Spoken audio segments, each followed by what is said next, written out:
Hello viewers! Do you think your oxygen sensor is dirty and isn't doing its job as it should? Maybe your car isn't running right and its fuel consumption is high, or it didn't pass the smoke test.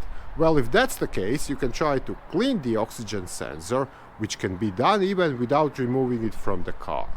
Sure, there is no guarantee this will solve the problem, but the job is easy and doesn't cost much, so why not give it a try? Let me explain what I'm on about.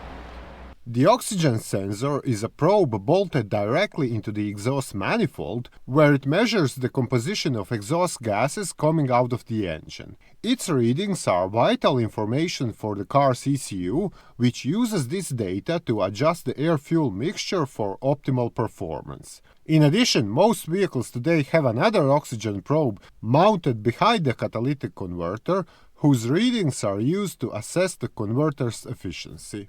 But because the oxygen sensor, or to be more precise this tip here, is always in contact with exhaust gases, it gets dirty over time and covered with soot.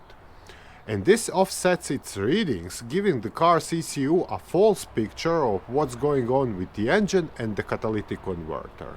Now, when everything's right, you can expect the oxygen sensor to last for more than 100,000 miles before this happens. Still, various engine problems can accelerate this process and cause dirt and carbon buildups on the probe's tip far more faster. For instance, if the car is running rich for one reason or another, the excess unburned fuel will create a lot of soot which accumulates on the oxygen probe.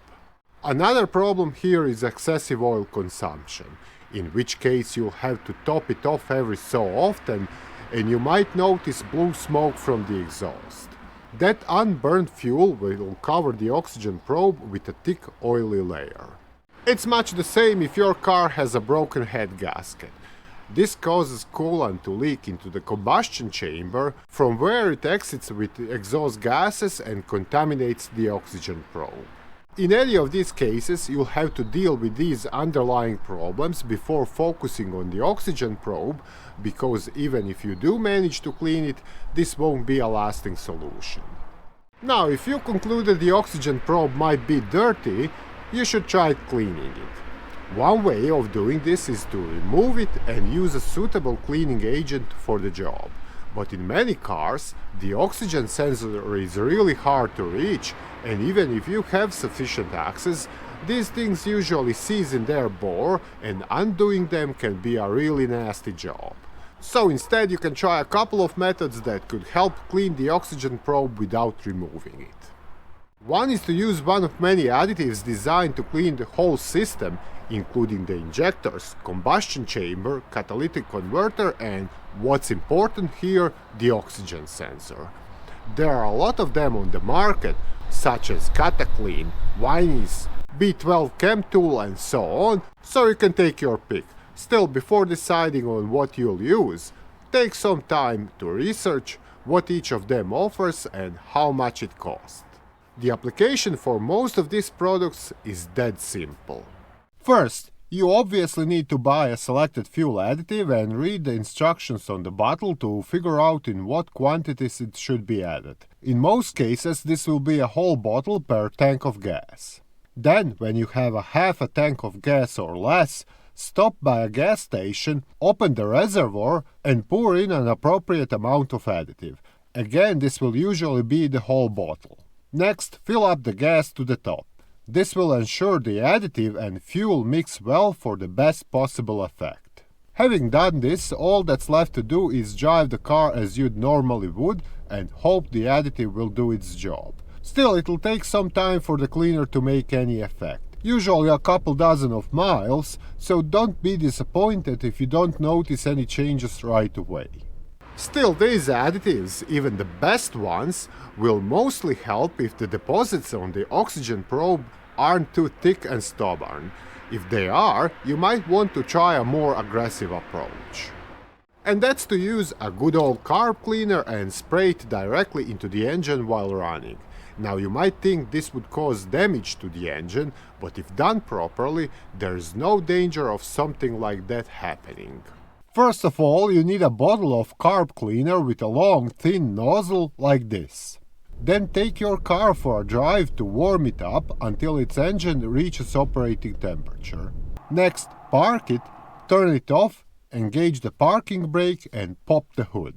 Inside the engine bay, locate a vacuum hose that connects to the intake manifold. This can be the one coming from the crankcase ventilation or the one that goes to the brake booster. Disconnect the hose, slide in the carb cleaner's nozzle, and then carefully refit this makeshift configuration back into its place. Now for the following steps, you'll need a helper who will start the engine and rev it up to 2000 RPMs. At the same time, you'll spray the cleaner in short bursts, say half a second with 3 or 4 seconds in between.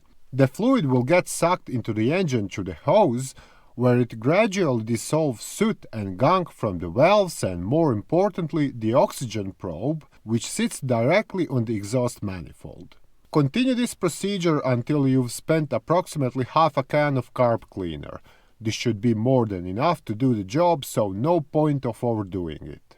Once cleaned, give the car a few good revs and let it idle for a minute or two to burn off any cleaner that might have been left in the hoses.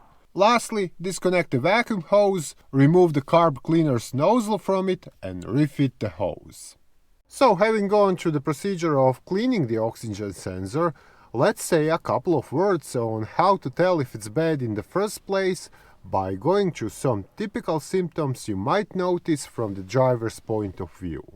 First of all, the car's ECU monitors all vital running parameters, and if something's off, it will trigger a check engine light on the dashboard to warn you about a potential issue. Still, you can't automatically assume this is because of a bad O2 sensor, because all sorts of other issues can trigger this warning light. Instead, you'll need to hook up the scan tool and check the stored codes, and in case of the oxygen probe isn't working as it should, you might see one or more of these codes. Then you might notice your car is down on power, and it may even stall in certain situations, such as when coming to a stop. One of the reasons why this could be happening is a bad oxygen sensor giving incorrect readings to the ECU, which then isn't able to correctly adjust the air-fuel mixture. Similarly, the car might be running rough, with revs jumping up and down while idling. Again, this means the engine isn't getting enough fuel or there is too much of it, and one of the reasons for this can be a bad oxygen sensor.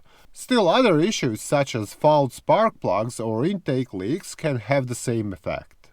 One thing that always comes hand in hand with poor engine performance is a drop in fuel economy. That's because the gas isn't used optimally and a portion of it, unburned, escapes through the exhaust. In addition, with the car down on power, you'll press the throttle a bit harder to get some sort of performance out of it, and that only worsens the situation. Lastly, you're likely to fail the emissions test, assuming there is one where you live. The thing is, these tests are done using delicate machines that carefully examine the content of exhaust gases, which will be off if the oxygen sensor is bad. So that's how you can tell if the oxygen sensor is dirty and how to clean it without removing it. I hope this video was helpful, and if so, don't forget to hit that like button and share it with your friends. On the other hand, if you're having some different issues with your car, be sure to check other videos here or visit our site mechanicbase.com for detailed automotive repair guides. Bye!